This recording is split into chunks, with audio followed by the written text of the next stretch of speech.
ભારત જય ગૌ માતા।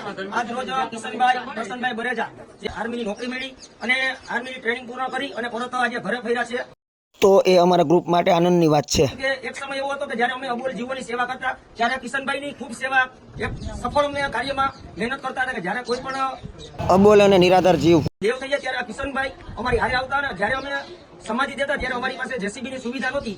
એ સમયની વાત છે કે ત્યારે કિશનભાઈ અમને પ્રીકમથી પાવડાથી ખાડો ગાળી અને અમે જીવને સમાધિ આપતા। ગૌ માતાના આશીર્વાદ કાયમ એના માટે પ્રાપ્ત રહી અને આ અમારા જીવદયા ગ્રુપના એક અમારા ખુશીની આનંદની વાત છે। તો આજે અમે બધા આ વાતથી આનંદિત છીએ કે કિશનભાઈને ગૌ માતાના આશીર્વાદ સારા પ્રાપ્ત થાય। જય હિન્દ, જય ભારત, જય ગૌ માતા।